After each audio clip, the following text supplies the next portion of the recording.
Hello and welcome back to Bridge Talks to COP26. Today with episode partner Skanska. My name is Jonas Klevhag. From the Bridge, I will guide us through this conversation, aiming to make sense of COP26 in Glasgow, beginning in just a little more than a week now, I think. COP26 is scheduled between October 31st and November 12th, but most COPs actually finish on overtime, a bit like in football games, which is somewhat fitting, you might say, since we are trying to uptalk the COP26 into the status of a major sports event. Wouldn't that be nice? Sometimes the negotiators, I've been told, are even kicked out by the next conference moving in to the venues. I haven't seen that happen in sports, though, but who knows? It might happen. Mattias Goldmann, you are our special guest, currently an independent climate and sustainability expert for Goldmann Green, your own company, previously the chief sustainability officer at Sweco, and before that, CEO of green think tank Forest. Isn't that a nice and heavy CV? I think it's Thank you so much. Role perfect. Thank you for that. Today, you're joining us from your new hometown in Bangkok. Why do you think many COPs end on overtime? Do you have any theories around that? Yes, I used to study political science, and then we were talking about the chicken race, where nobody wants to give in first. And of course, we're now at COP26, which means that we've had roughly the same negotiations for 26 years, in fact 27, because there was a 1 year break, which means that by now the players know each other fairly well. Nobody wants to give in early.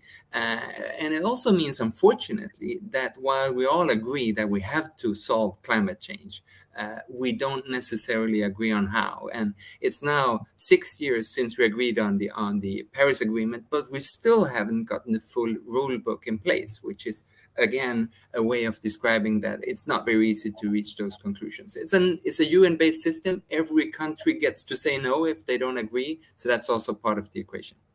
Right. So the big veto idea is probably what gets in the way and brings us on over time.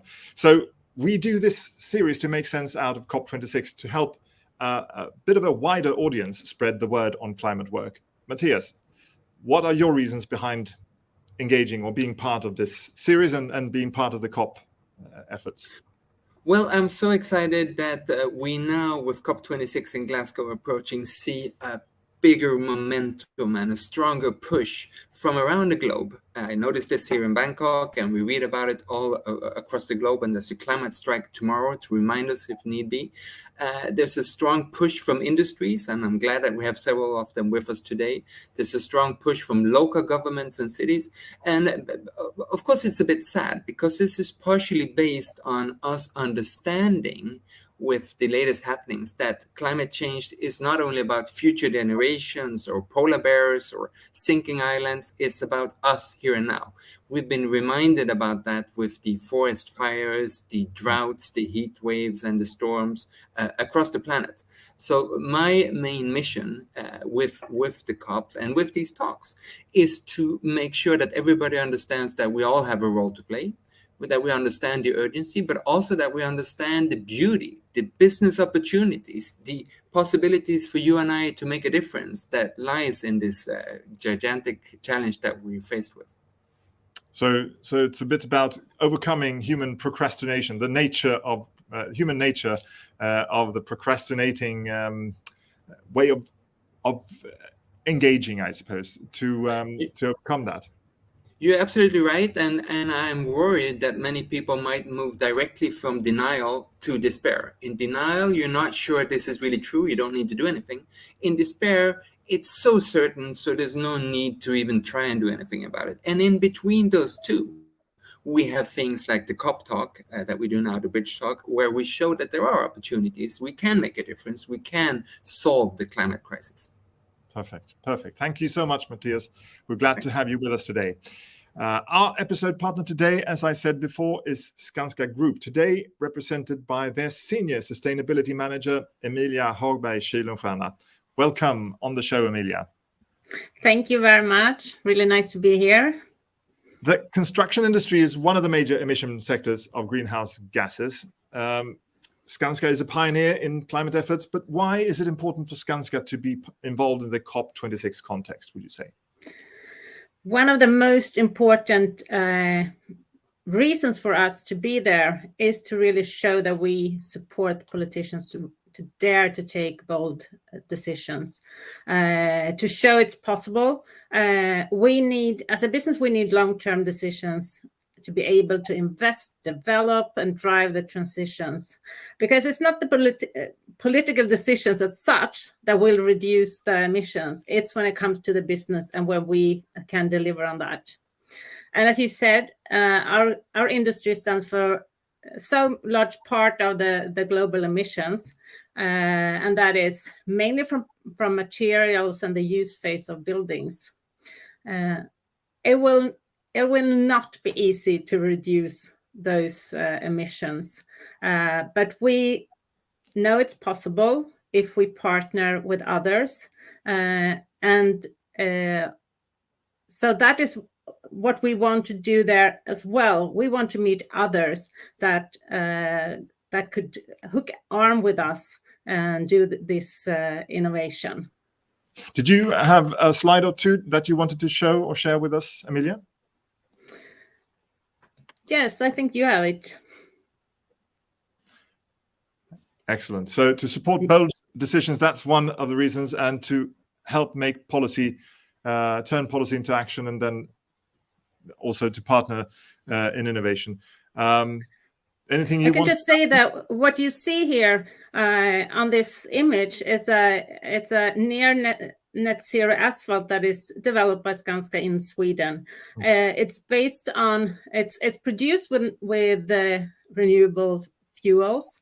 It's up to 75% recycled asphalt, and the normal binding material bitumen is changed to a binder made from forest raw material. So that is also something that shows it's possible. If you look at the next slide, I just want to show you another example. This is Powerhouse. That is also a great example of true cooperation. There are several actors involved. It's innovative. It produces more energy than it's used during its lifetime. And the surplus electricity charges city buses. And it's a concept, so it's scalable. And I think that is one of the things that we're going to discuss today. Fantastic. Thank you so much. And thank you for being the episode partner to this show. Before introducing the other guests, since this is a lunch conversation, what would be your favorite ingredient for a lunch? So let's see if we can cook something up. Yeah, I love soya beans. I think that's perfect for lunch. You can have it with salad. You can eat it warm, you can eat it cold. It's beautiful in its color. I love it. Amazing. It is a versatile ingredient for sure. Thank you. And our other guests are also pretending to have a lunch conversation. Can we bring them into the picture? We have Petra, Menander, Ahman, Head of Project Exports and International Procurement at Swedish Foreign Ministry. What would be your favorite food ingredient these days? Well, these days, I was just going to say chickpeas, but that's boring because it doesn't go well with soybeans. So why don't I say chili? You know, we'll spice things up a bit because I think that's what's happening right now, where all the temperature is rising. Excellent. We need the sense of urgency of a chili, for sure. And Frank van Steenbergen, founder of infrastructure consultancy or social enterprise Meta in the Netherlands. Welcome. What are your best food ingredients for lunch? Yeah, maybe I go to the other extreme of soybeans and chickpeas. I would say a blood pudding, because we have the COP in Glasgow, so you know, it is very appropriate. It's also making good use of a waste product. I think it's quite tasty. Maybe it's a sort of a hidden pleasure. So blood pudding for me. Blood pudding. We are heading in the direction of a very hearty lunch, I'd say. Yeah. Torborg, Chetkovich, partner at private assets management company Capman Infra. What ingredient would you choose for lunch? I pick anything that normally suits some people's breakfast table. I'm a breakfast person, so whatever you can bring out from there, it goes down. I think we're set for lunch, basically. I think we have everything we need. And thank you all for sharing your ingredients. Mattias, any last things to add to that perfect lunch? Well, I must confess that I believe that I will have a nicer meal here in Thailand, vegetarian, climate-friendly, super tasty and spicy, than I might have been given were I to go to Glasgow. Okay, yeah. Well, that's probably a good bet. So, Mattias, the actual construction of new buildings represent about 10% of the annual CO2 emissions, and the whole construction sector with operations, some 40%. It's estimated that more will be built in the world during the next 40 years than has been built so far in human history. There's clearly a need for new solutions, but together with Skanska, we have framed the main question to reflect on today as how do climate innovations scale, or in construction or in general? How do they scale when the global markets are fragmented? What are your immediate comments, reasons to frame the question this way today? Well, I'm very glad that we phrased it in this way, because I see across the globe, and not only in the construction sector, so many nice examples, so many nice pilot projects, and then nothing much happens. We're never going to solve the climate issue with pilot projects. We need it by going big fast. And that is why the construction sector is so vital to have in focus. And that is why it's also so, of course, sad that we've had the pandemic, but also exciting to see that this talk and the COP26 exactly coincides with the restarting of the economy, which in many countries, including the US and Great Britain and Sweden, have the focus of build back better. We're not going to do the same as we did before. We're going to do something better. And we are focusing on the infrastructure sector, because that's where we need to get emissions down the most. But also, I understand that many politicians like the construction sector because an emphasis on that sector creates jobs in the national economy. So the focus on build back better, the need for climate-friendly solutions, and the urgency of climate means that there's a great drive towards finding large-scale solutions that can be applied across, if not the globe, across similar economic sectors in many countries. Those were three sharp reasons for actually bringing that main question into focus today. Thank you for helping us do that. And you will be joining us back in the comments, of course, but also at the end with a few reflections on the reflections that we hear today. So very glad to have you with us. And I would like to ask our first guest, or the episode partner, Emilia Hagberg, to share with us your reflection on this question. Are you ready to do that? Yes, of course.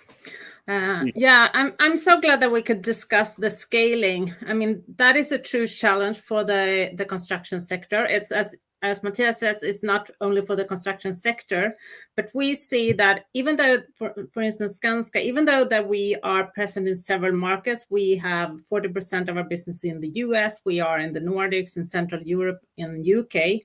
It is a very local business. We have very local customers. We have very, with different ambitions. We have very local suppliers and also very local regulations. So that is really a challenge when we want to scale, and we are in a slow-moving business as well. But Skanska, we are not only a construction company, we are also a developer.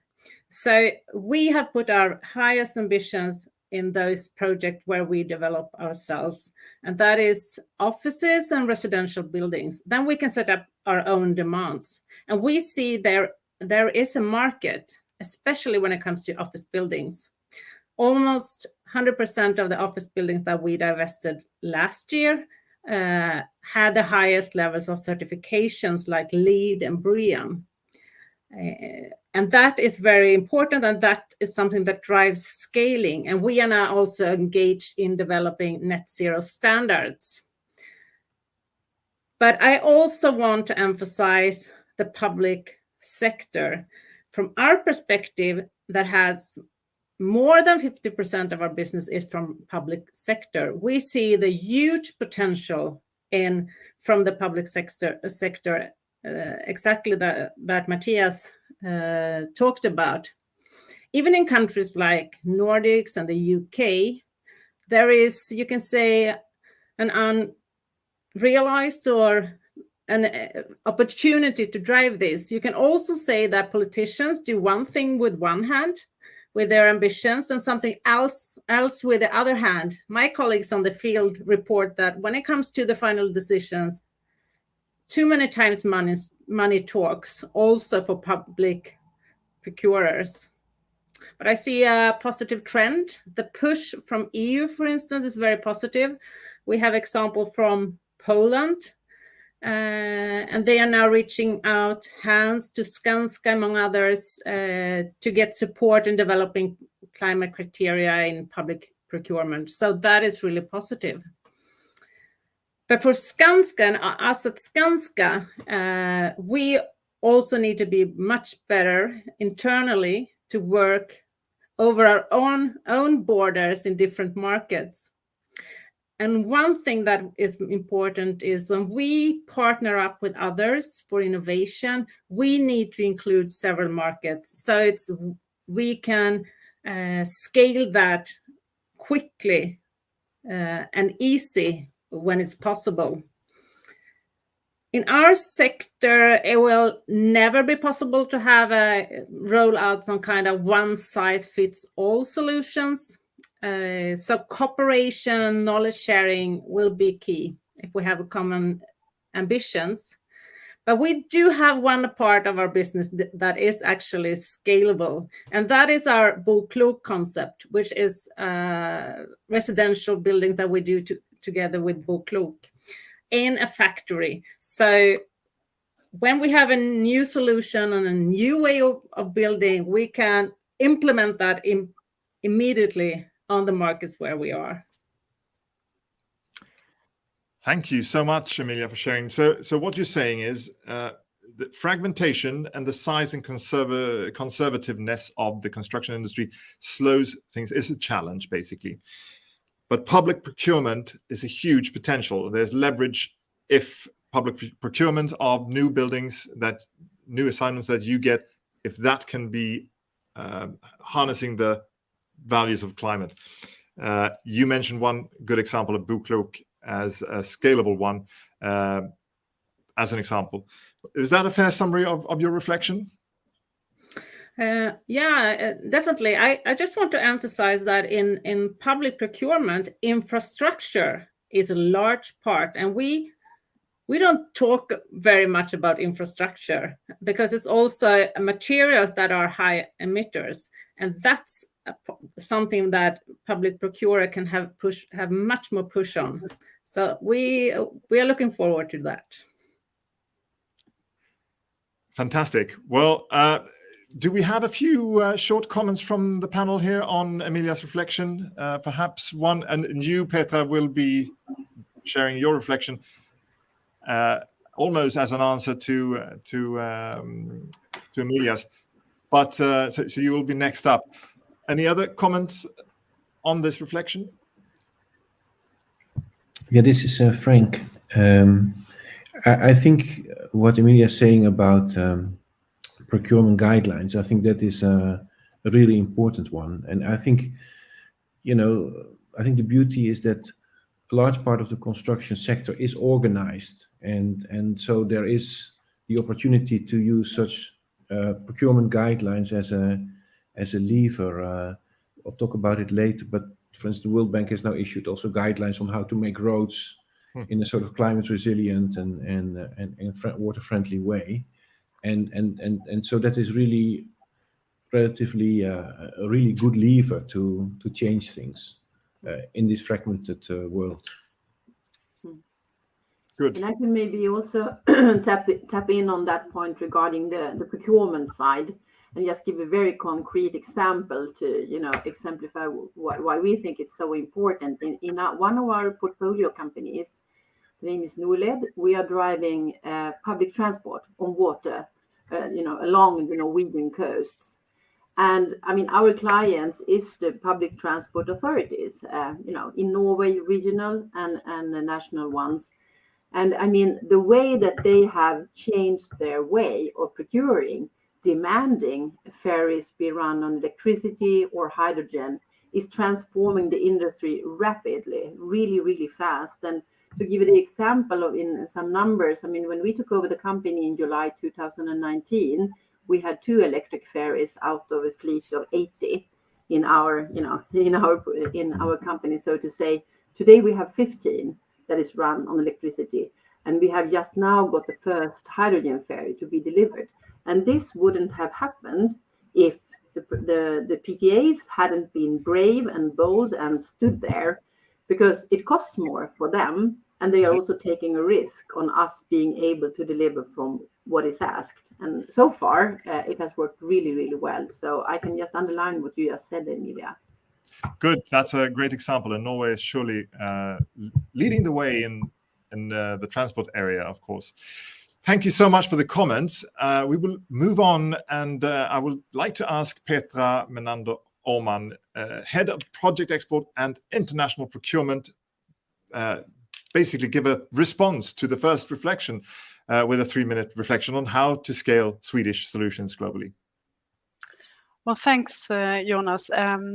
But I will probably take a bit sort of a step back and tell you a little bit about what we're doing within the Foreign Service and the whole promotion setup. But first of all, I should say, yes, we all agree that setting the requirements right for procurement is really, really essential.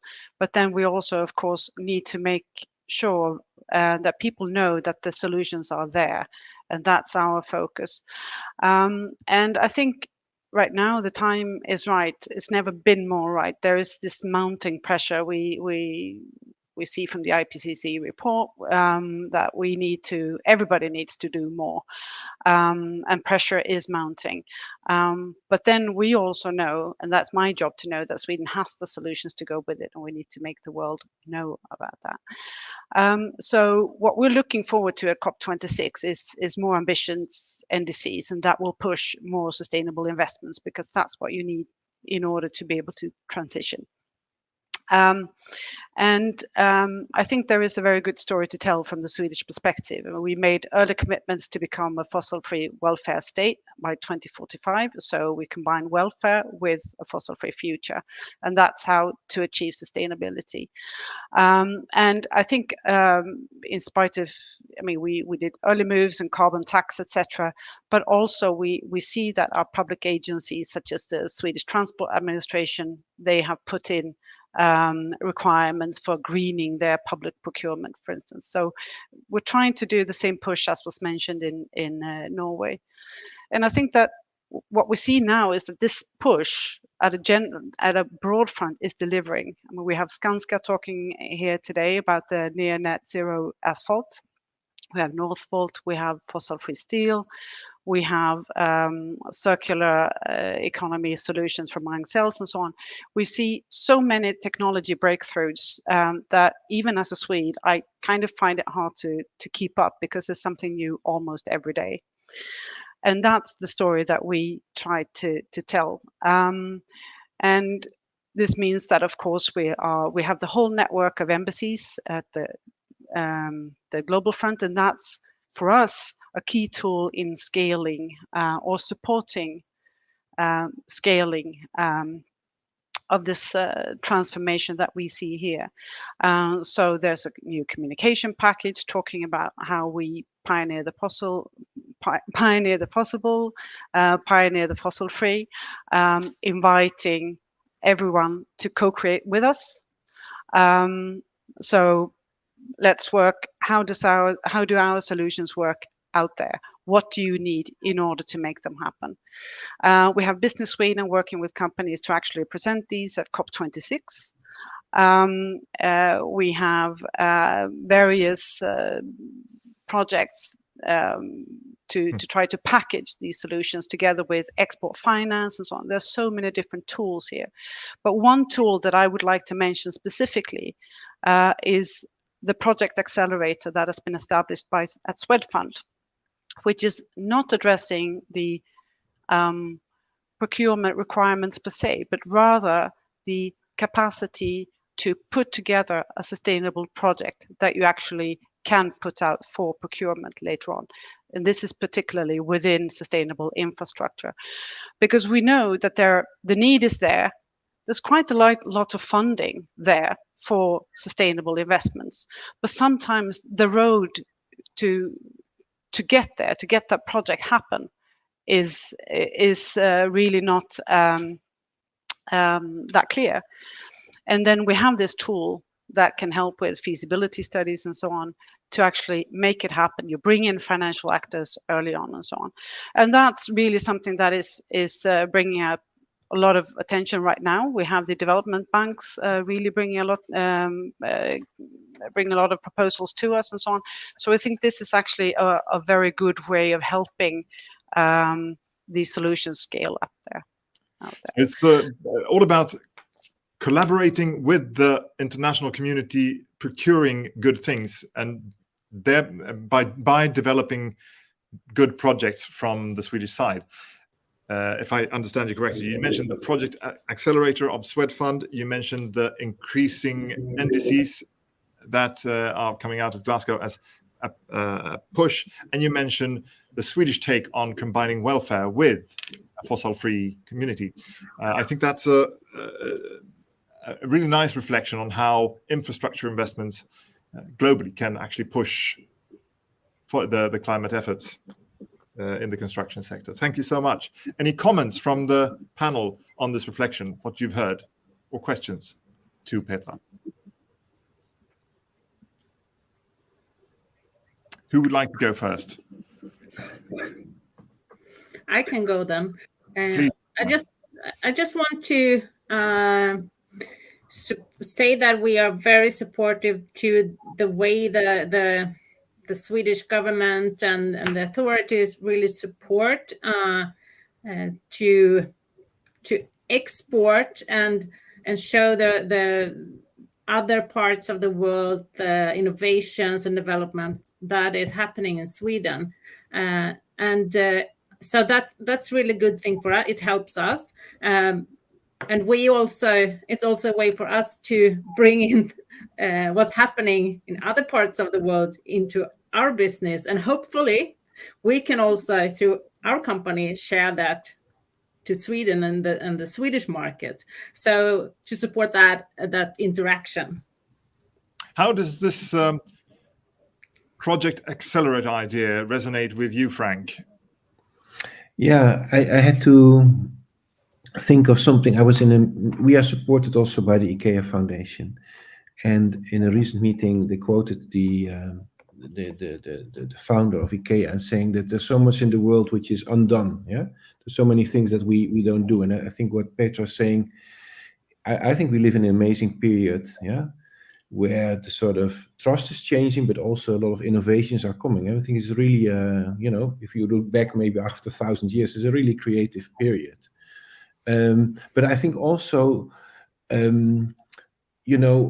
innovations and procurement guidelines are not enough. You need the sort of agency to make things happen, and that is hard work. And I think that's where things like this project accelerator are really important. I think sometimes it just requires a little push, to move a larger thing. And I think that is really what is, part of the overcoming fragmentation story.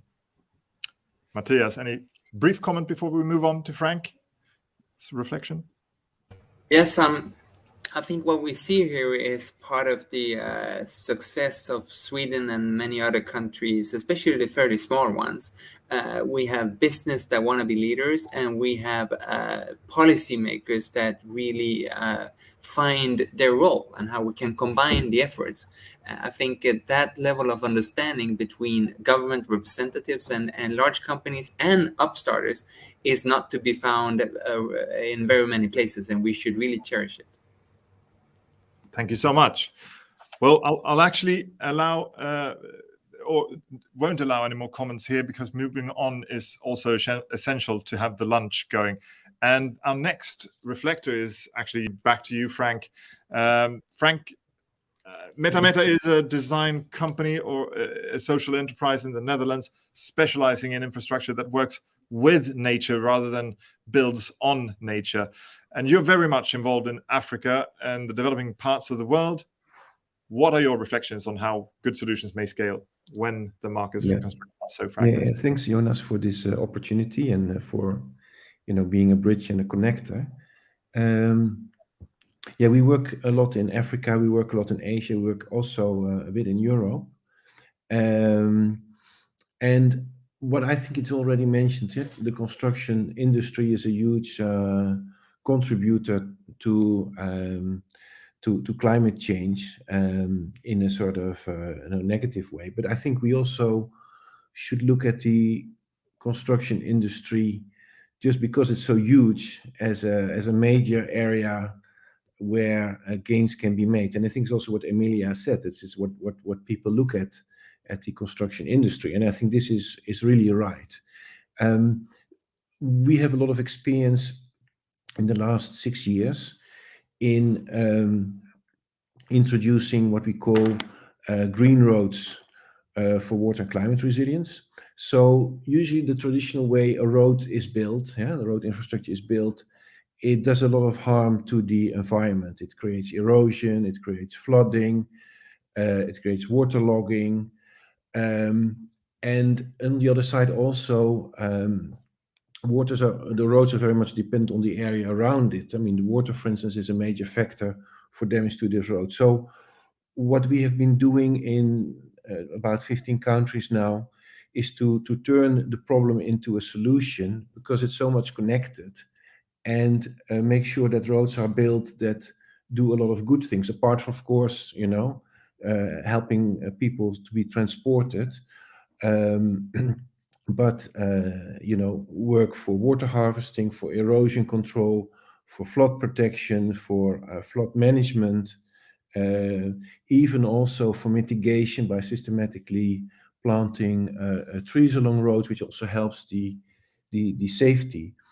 And if you look at the investment in roads, it was already mentioned, in the next generation, more will be built than in any previous generation. The same with roads. I mean, the investment in roads is $1 to $2 trillion a year. That is huge. So if we can add a bit of climate adaptation, climate resilience, water management to roads, then I think we have a huge opportunity. Now, on the question of scaling and fragmentation, I think it is true what was said before. The construction industry is often quite fragmented, is quite local. That is really true. And what we've learned in working in the countries where we work is that you have to fire on many cylinders. You have to work on procurement guidelines. You have to create the capacity among builders, among people who oversee the building, among communities that demand certain things.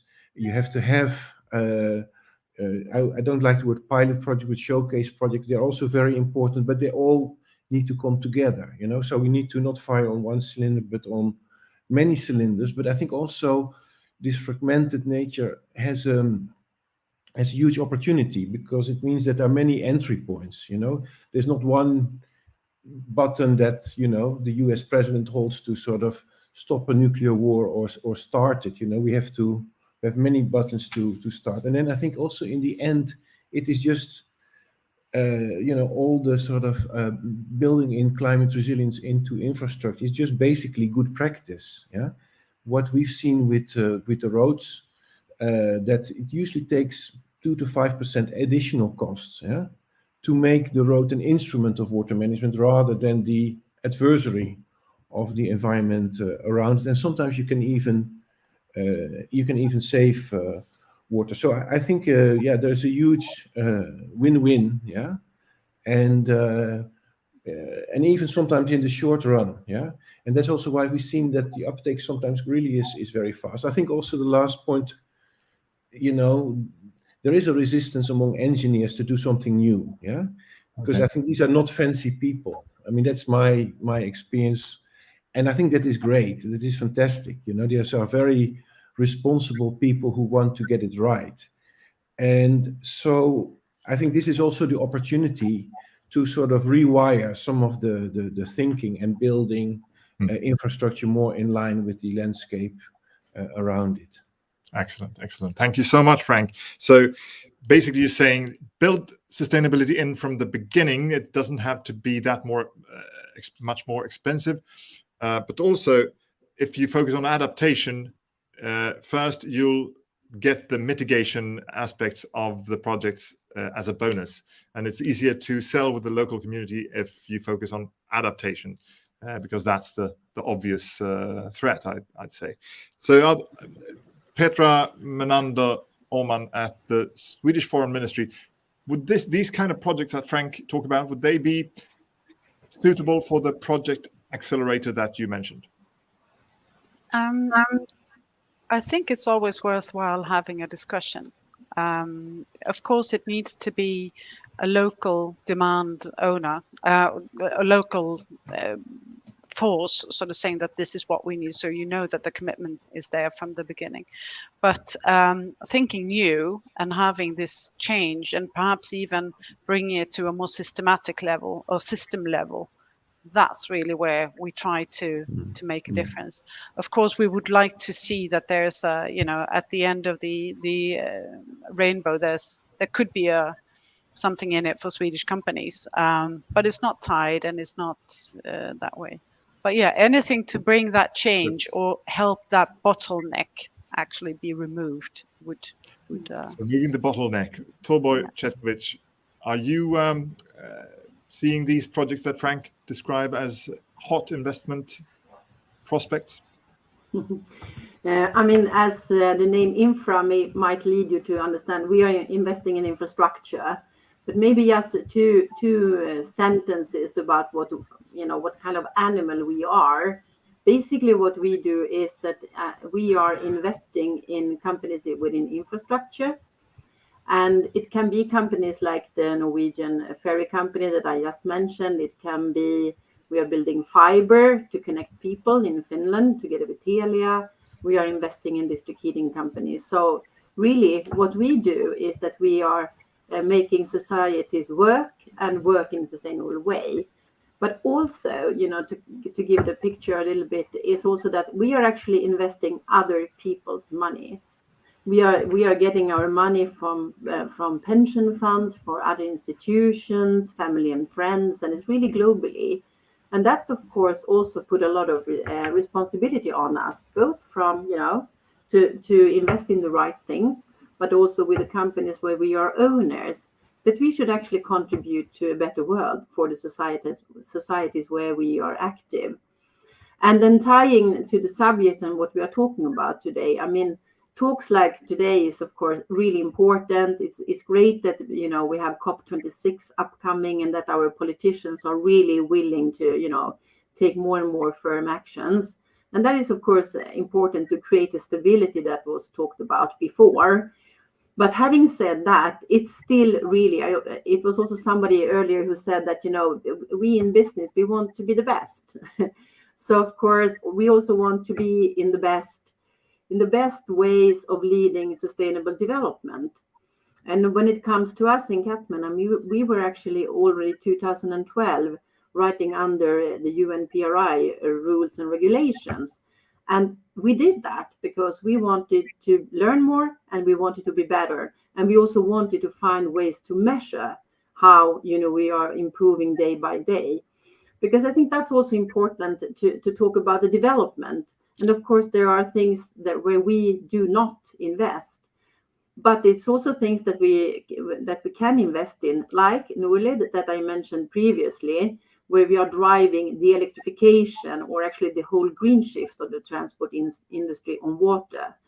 And I gave you the example that when we took over the company a little bit than 2 years ago, we only had 2 electric ferries out of 80, and today we have 15.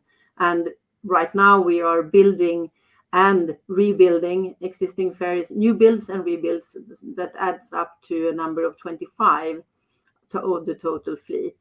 So coming then to the innovation, I mean, we were the first one to build an electric ferry, and now, the whole industry in Norway, sea industry, is building ferries on electricity.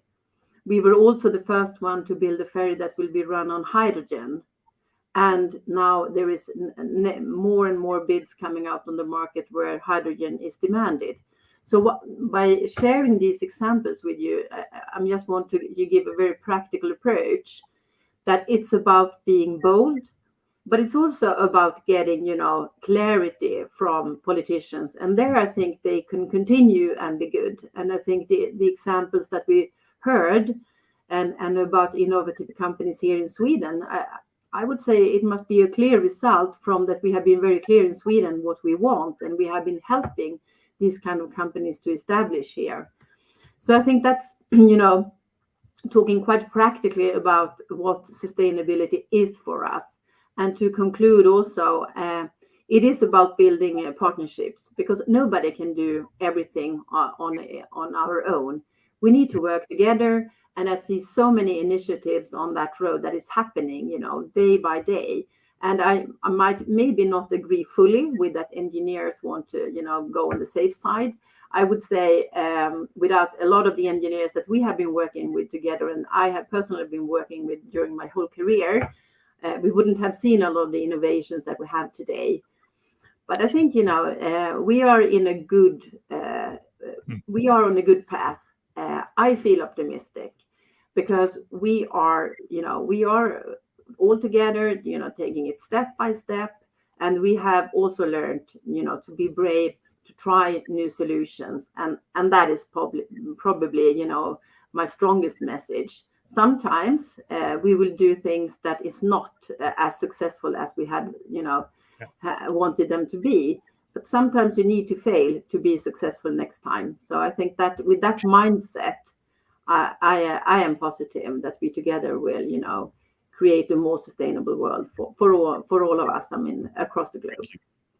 Thank you, Torborg, Chetkovich, for sharing the investor's perspective. I think it sounds optimistic. You feel, I certainly feel a lot of momentum going in your reflection here.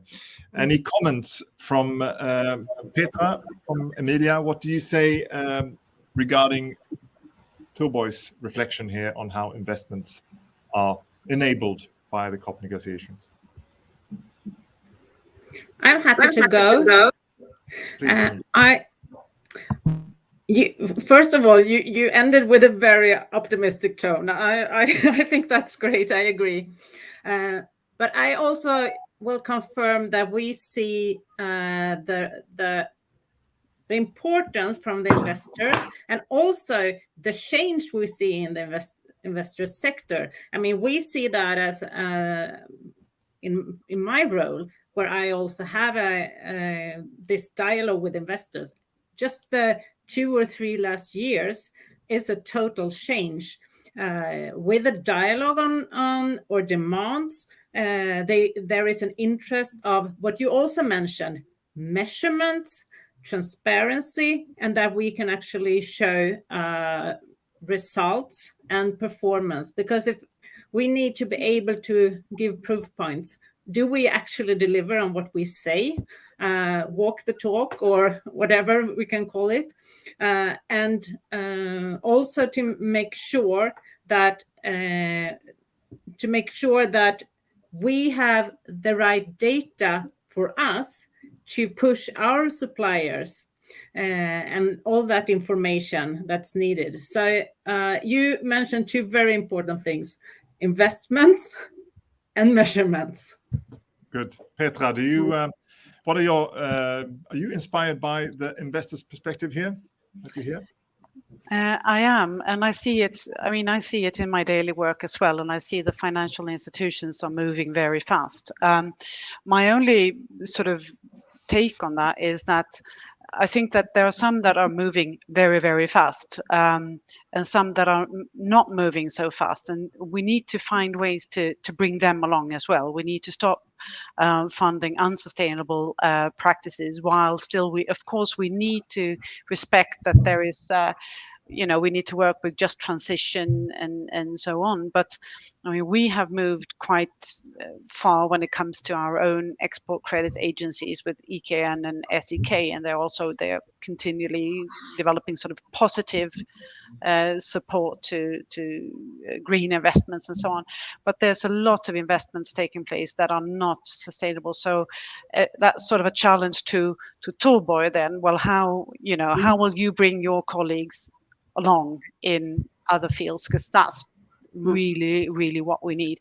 And those are not perhaps in Sweden, Scandinavia, Europe, but elsewhere. I will, thank you very much, Petra and Emilia, for sharing those comments. Maybe I could comment quickly, Jonas. A very, very brief answer to that challenge, Torborg. Yes, because we love challenges, don't we? And I think, Petra, you are spot on. And my answer is that, we, in that sense, it's easier for us because we are operating in the Nordics to do all these changes. But I think that by doing good things, but also doing the mistakes, we can develop better solutions that we can then export to other countries. And I think that's where we can all, support maybe other markets where there are different, maybe more obstacles to basically develop things. But I also think a final thing about highlighting and giving the good examples. I think that's also a way to inspire. And then the final thing is that, I said that we are not investing our own money. And we see a very strong push and a very strong support from our investors in what we do. And that is, of course, inspiring us. But others who also hear that and see the shift. Money talks and bullshit walks, somebody says once. And I think that is also behind what has been said about the fast shift in the finance industry, but also in all the others. Thank you so much.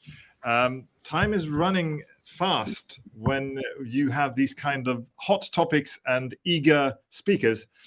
So I would like to bring Mattias back onto the screen and ask you. You've been tuning in and zooming out, hopefully, during listening to these reflections. Have you been able to compile a bigger picture here? Is there hope for climate innovations to turn the construction industry around in the next 8 years? What do you say, Mattias?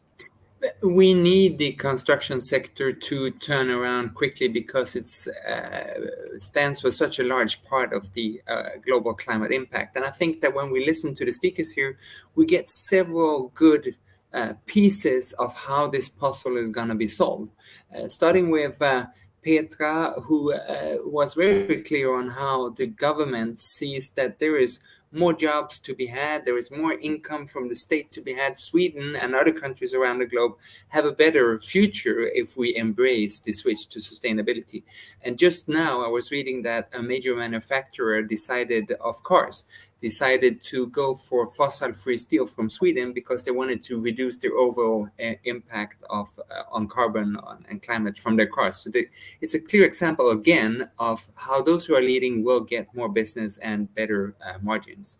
Frank, I think, was very right in pointing out that we should find the win-win synergies. And very often when we don't search for them, in fact, we get trade-offs. We do climate mitigation, reducing emissions that might be bad for adaptation. We do climate adaptation in such a way so that emissions go up. But when we do it right, like Frank mentioned, we get synergies also with the other, in total, 17 sustainable development goals that we have to meet by 2030. I was excited to hear Emilia's example, and I'm very impressed with how Skanska has decided to go climate neutral in their whole value chain by 2050. That's super impressive, and in fact involves many of us who are listening because we are part of Skanska's very wide value chain. It was also great when Emilia talked about public procurement. For many of us, this offentlig upphandling in Swedish might be something that's hard to grasp, but in fact it's us.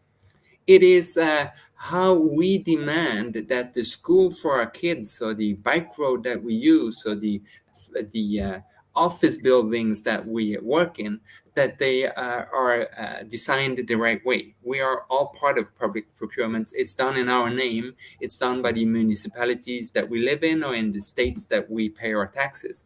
So we should really use this, as Emilia pointed out, as a leverage for sustainable construction sites. And I was also excited how Torborg, of course, showed that the investors are with us. Fairly often I find that the investors are moving faster than the states. We saw that the world's largest institutional investor, BlackRock, has now said, they haven't done it fully yet, but they've said that they're moving out of fossils into renewables, moving out of linear into circular.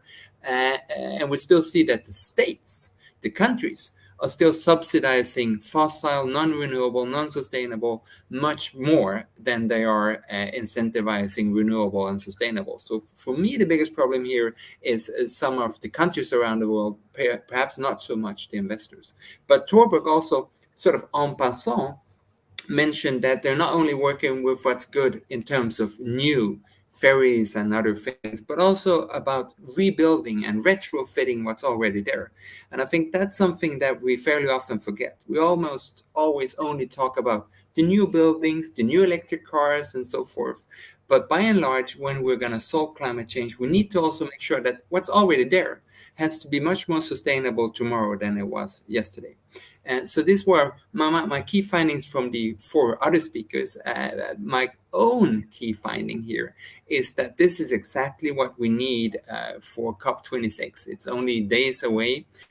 We know that to the extent that they're going to deliver that, what we need to reach the agreements of the Paris Agreement is based on push from governments, from startups, from institutional investors, and from large companies like Skanska. So this is precisely what is needed to get a good message and good decisions out of COP26.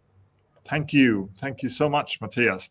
That sums everything up what we heard quite well, I think, and ties it very nicely into the COP26, bound to start in just a little over a week now.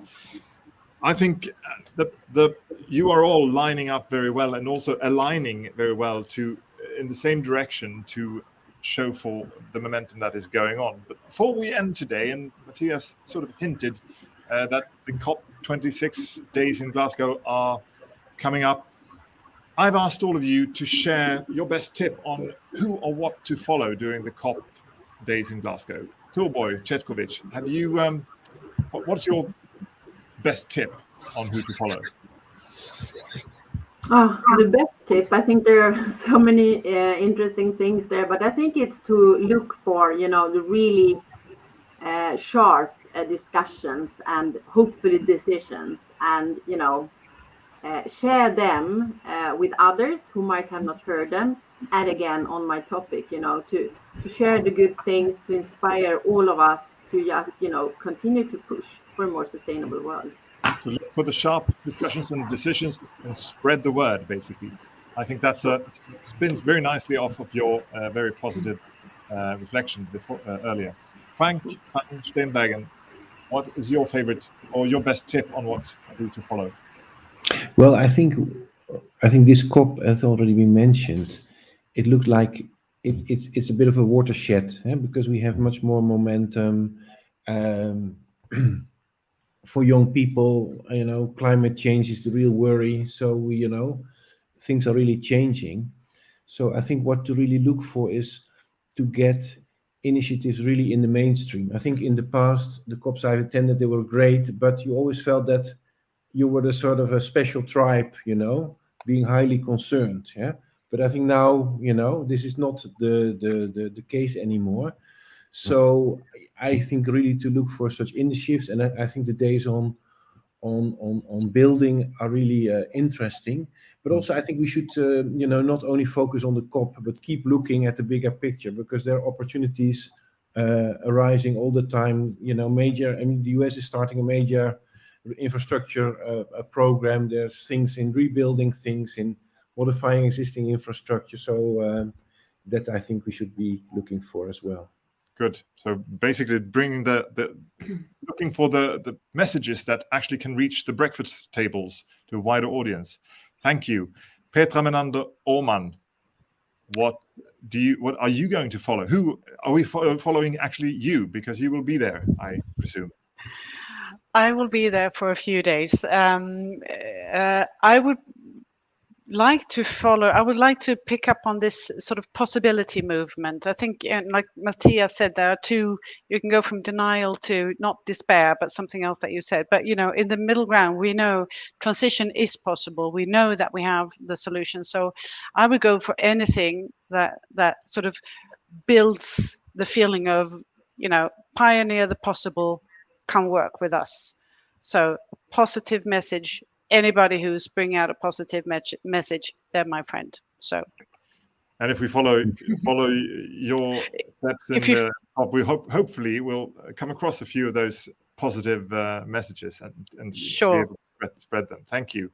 And Emilia, Hagberg, Steenbergen, what are your hottest tips on what or who to follow during the COP days in Glasgow?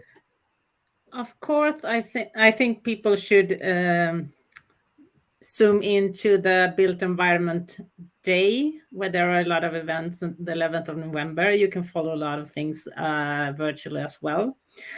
I think that's going to be interesting, and I will focus on where we can look into partnerships, cooperation, but also what is innovative and new. But I'm also going to look into the day where it's about finance and investments, because as I said before, that's going to be a very important driver.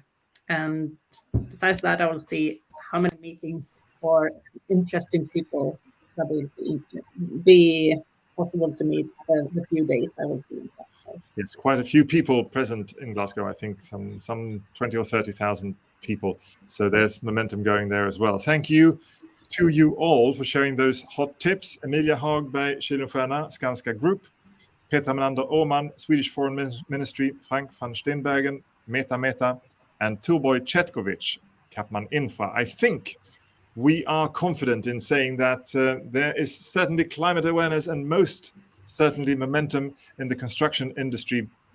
And thank you also to Mattias Goldmann, our permanent special guest, for joining us here today. So how this will speed up even further and include both new and existing buildings in the transformation will be up to everyone in the value chain to help lift themselves by the hair, I suppose. Our next episode of Bridge Talks to COP26 will be live streamed on Monday, the 25th of October at 12 noon until 1 in the afternoon, Central European time. And this time we will focus on what actually happens during the COP negotiations, therefore titled COP for Dummies. With anything but dummy guests, I would say, former and current chief negotiators, Åsa Romson and Mattias Frumery, the WWF and episode partner, Sweco. But that's it for today, everyone. Thank you for tuning in. See you on Monday.